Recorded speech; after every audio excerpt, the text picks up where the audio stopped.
Imagine waking up to find that living in your own home could soon mean an annual property tax bill of £43,000. This isn't a distant threat, it's a real proposal for UK homeowners, replacing council tax and stamp duty with a tax pegged to today's soaring house prices. Why is the government ready to risk uprooting retirees and reshaping the entire housing market? The true story of UK homeowners erupt over a £43,000 property tax starts here. For more than 3 decades, the foundation of property taxation in the UK has rested on a system many now consider deeply flawed. Council tax bills are still calculated using property values set all the way back in 1991, a year when the average house price in London was under £100,000.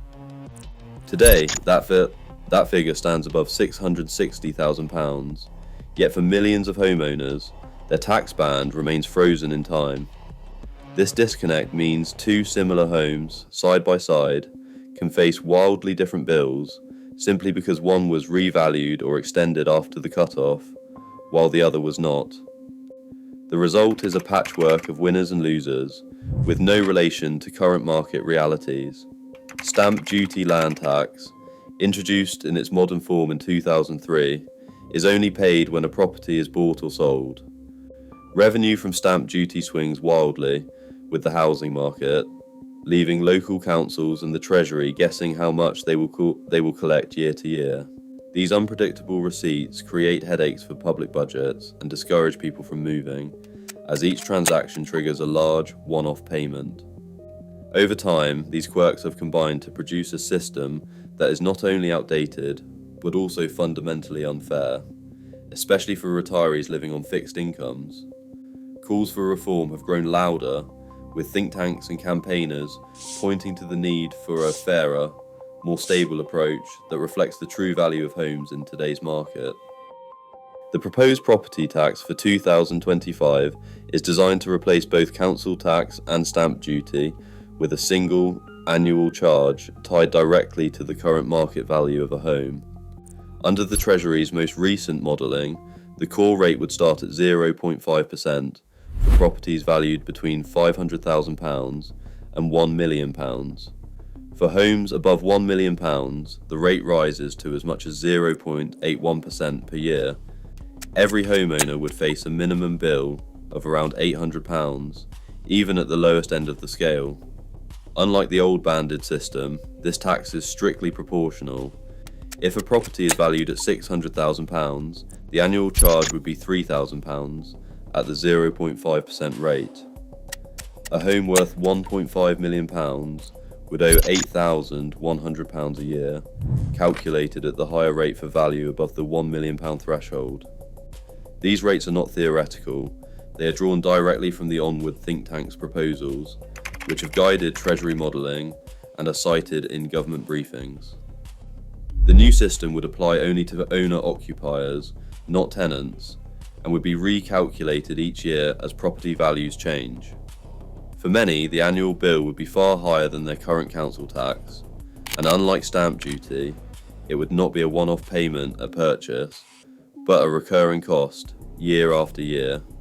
The minimum payment ensures that even lower value homes contribute, but the most dramatic changes hit those in high value areas, especially in London and the South East, where property prices routinely cross the £500,000 threshold. A retired homeowner in Richmond sits at the kitchen table, pension paperwork stacked beside a letter from the Treasury. The numbers are impossible to ignore. A home bought decades ago for less than £250,000, now valued at £6 million, and a projected property tax bill of £43,000 per year. The arithmetic is stark. Pension income under £25,000 can't even cover the tax, let alone living costs. This isn't a story of luxury or excess, but of ordinary people trapped by rising house prices and a system that suddenly demands more than they have. On September 9th, 2025, a confidential Treasury briefing paper detailing the 0.5% to 0.8% levy leaked to the press. Within hours, national headlines carried the £43,000 figure, igniting fear and anger across the country. Digital petitions sprang up overnight. Within days, over 450,000 signatures flooded parliament.uk and change.org as homeowners realised the threat was real and immediate.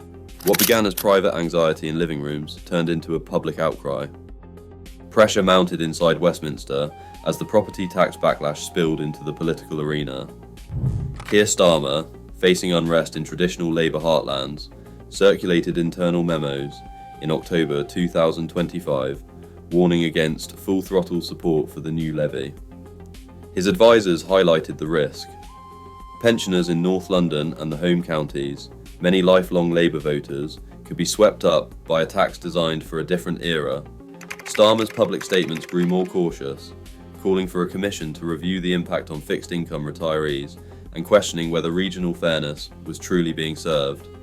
Fiscal modelling from the Onward think tank, now cited in Treasury discussions, projected a dramatic shift. London councils would transfer at least £1.1 billion more each year to the national government, subsidising services in regions where most homes fall below the £500,000 threshold. In the North and Midlands, the average property is still under £220,000, meaning entire cities would escape the new tax entirely. This deepened the sense of injustice among London's asset-rich, cash-poor homeowners, who saw themselves footing the bill for the rest of the country. Policymakers pointed to Ireland's 2013 property tax as a warning. Their clustering of home prices just below tax bands distorted the market for years. UK estate agents and economists now predicted similar patterns: artificial price bunching, downward pressure on homes near the threshold, and a chilling effect on transactions above it. These precedents suggested the reform risked not just public anger, but lasting damage to the stability and fairness of the UK housing market.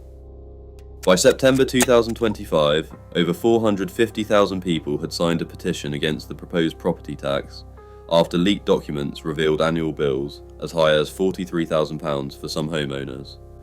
The evidence is clear: the plan to scrap council tax and stamp duty in favour of a market value property levy would hit retirees and asset-rich, cash-poor households hardest, especially in London and the South East.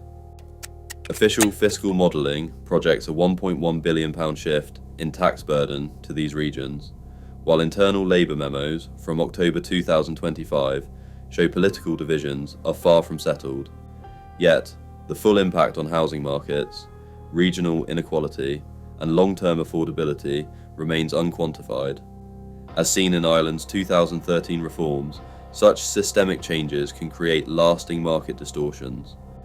For now, the question of who should pay for public services and at what personal cost remains unresolved, leaving millions of UK homeowners in a state of uncertainty.